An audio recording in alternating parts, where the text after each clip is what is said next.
ఏపీలో కొత్తగా ఏర్పాటు చేసిన 10 ప్రభుత్వ వైద్య కళాశాలలను ప్రైవేటీకరించాలన్న ప్రతిపాదనలను విద్యార్థి సంఘాలు వ్యతిరేకిస్తున్నాయి. ఇప్పటికే విద్య వ్యాపారంగా మారిపోయిందని, సామాన్య పేద వర్గాలు వారు వైద్య విద్యను ఎలా అభ్యసించగలరని, వైద్యులు ఎలా కాగలరని వారు ప్రశ్నిస్తున్నారు. ఇక పేదవారికి ఉచితంగా లభించే వైద్యం కూడా మిథ్యగానే మారుతుందా అంటూ సందేహం వ్యక్తం చేస్తున్నారు. మరింత సమాచారాన్ని మా విశాఖ ప్రతినిధి మూర్తి అందజేస్తారు. సామాన్యులు సైతం అందుబాటులో ఉండాల్సిన వైద్యాన్ని ప్రైవేటీకరించే ఆలోచన ప్రభుత్వం చేస్తుంది. ముఖ్యంగా రాష్ట్రంలోని ప్రైవేట్ మెడికల్ కళాశాలలను ప్రైవేటీకరించే ఉద్దేశం అయితే ప్రభుత్వం వద్ద ఉంది. ముఖ్యంగా పీపీపీ మోడ్లో వీటిని ప్రైవేటైజ్ చేసి ప్రజలకు సేవ చేద్దామనే ఆలోచనను అయితే సామాన్య ప్రజలు వ్యతిరేకిస్తున్నారు. అలాగే ముఖ్యంగా వైద్య విద్యార్థులుగా కావాల్సిన వాళ్ళు ఎవరైతే ఉన్నారో వారు భవిష్యత్తును కోల్పోయే అవకాశం ఉంది. అధిక ఫీజులు చెల్లించలేక వాళ్ళు వైద్య వృత్తికే దూరమయ్యే అవకాశాలు కూడా ఉన్నట్లుగా ప్రజా సంఘాలు అలాగే విద్యార్థి సంఘాలు చెప్తున్న పరిస్థితి ఉంది. ప్రస్తుతం మన దగ్గర కొంతమంది ఎస్ఎఫ్ఐ అలాగే మెడికల్ విద్యను అభ్యసిస్తున్న కొంతమంది విద్యార్థులు మనతో ఉన్నారు. మీరు చెప్పండి, ఈరోజు ప్రభుత్వ నిర్ణయాన్ని మీరు ఏ విధంగా చూస్తారు? ఇప్పుడు కొత్తగా వస్తున్న 11 మెడికల్ కాలేజీని పీపీపీ మోడల్ ద్వారా ప్రైవేటీకరించాలని ఇప్పుడు ప్రభుత్వం భావిస్తుంది. దీన్ని మేము తీవ్రంగా వ్యతిరేకిస్తున్నాం. ఇప్పుడు అప్పట్లో ఆల్రెడీ సెల్ఫ్ ఫైనాన్స్ విధానం వల్ల చాలా గవర్నమెంట్ మెడికల్ సీట్లు అమ్మబడుతున్నాయి. దీనివల్ల గవర్నమెంట్ మెడికల్ సీట్లు పేదవాళ్ళకి అసలు అందడం లేదు. ఇప్పుడు ఈ కొత్తగా ఉన్న కాలేజీలను కూడా ప్రైవేటీకరించడం వల్ల దానికి అనుబంధంగా ఉన్న హాస్పిటల్ కూడా ప్రైవేటైజ్ అవుతాయి. దీనివల్ల వైద్యం అనేది వ్యాపారంగా మారిపోతుంది. దీన్ని మేము చాలా తీవ్రంగా వ్యతిరేకిస్తున్నాం. ఇప్పుడున్న చాలా మెడికల్ కాలేజీల్లో కూడా దీని మీద సెమినార్లు అవి కండక్ట్ చేసి దీన్ని రాకుండా చూడాలనేసి మేము ఎస్ఎఫ్ఐగా డిమాండ్ చేస్తున్నాం గవర్నమెంట్. ఇన్ఫ్రాస్ట్రక్చర్ డెవలప్ అవ్వాలంటే అందరినీ ఆకట్టుకోవాలి, ప్రైవేటైజ్ చేయాలనేది ఒక సూత్రం అయితే ప్రభుత్వం. ప్రైవేటైజ్ అవ్వడం వల్ల ఎటువంటి లాభం లేదు. ఇప్పుడు అది గవర్నమెంట్లో ఉంటే ఇన్ఫ్రాస్ట్రక్చర్ పెరుగుతుంది, దానికి వచ్చే ఫ్యాకల్టీ పెరుగుతుంది, ఫ్యాకల్టీ వల్ల ఎంప్లాయ్మెంట్ కూడా పెరుగుతుంది. కానీ అది ప్రైవేటైజ్ అయితే ఉన్న మెడికల్ సీట్లు చాలా వరకు తగ్గిపోతాయి. ఇప్పుడున్న గవర్నమెంట్ మెడికల్ సీట్లు చాలా తక్కువ. ఈ ప్రైవేట్ విధానంగానే వస్తే ఈ విద్య అనేది అసలు పేదవాళ్ళకి అందుబాటులో లేకుండా పోతుంది.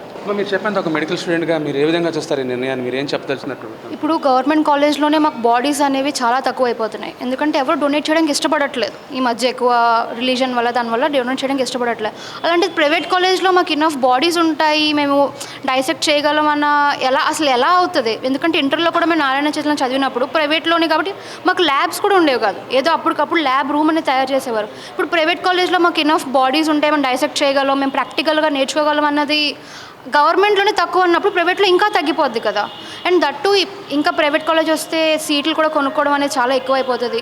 వాళ్ళకి నీట్లో క్వాలిఫై అయ్యారా లేదా అనేది ఇంకా అప్పుడు ఉండదు. అంటే ఎవరైనా సీట్లు కొనుక్కుంటారు, ఇంకా మళ్ళీ వాళ్ళు బయటికి డాక్టర్ల కింద వచ్చినప్పుడు మనం వాళ్ళ దగ్గర నుంచి ఎక్స్పెక్ట్ కూడా చేయలేము. ఓకే, వీళ్ళు బాగా నేర్చుకుని వచ్చారా లేదనేది వాళ్ళు కూడా చాలా ఇబ్బంది అవుతుంది. ఓకే, మీరు పలానా కాలేజ్ నుంచి వచ్చారా, ఈ కాలేజ్ ప్రైవేట్ది కదా, వీళ్ళకి ఎక్కువ ఉండవు కదా, ఎక్కువ ఆఫర్స్ ఏమీ ఉండవు. సో వాళ్ళకి కూడా జాబ్ ఆఫర్స్ కూడా తగ్గిపోతాయి మళ్ళీ అప్పుడు.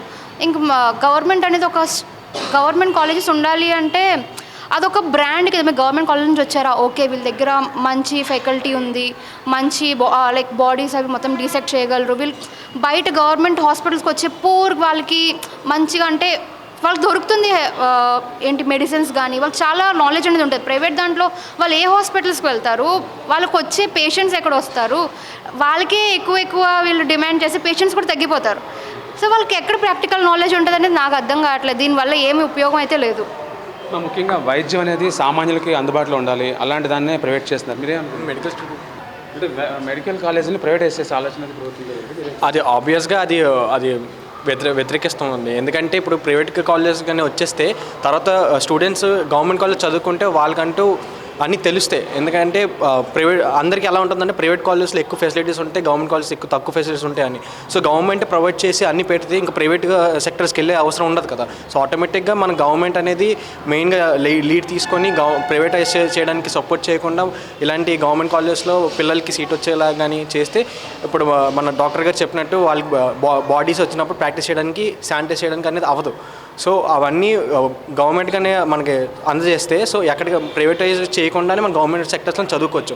సో అలా ఇది ముఖ్యంగా ఆ వైద్య విద్యను ఏదైతే ఉందో అది వ్యాపారం కాకూడదు. ముఖ్యంగా వైద్య విద్యను అభ్యసించడంలోకి వచ్చే విద్యార్థులు భావితరాలను కూడా వాళ్ళు వైద్య వృత్తిలోకి రావాలంటే పూర్తి స్థాయిలో ప్రభుత్వం నిర్వహణలోనే కళాశాలలు కానీ ఆసుపత్రులు కానీ ఉండాలనే డిమాండ్ అయితే గట్టిగా విశాఖ నుంచి వినిపిస్తుంది. వీడియో జర్నలిస్ట్ కృష్ణతో Murthy, BBC on TV, Visakhapatnam.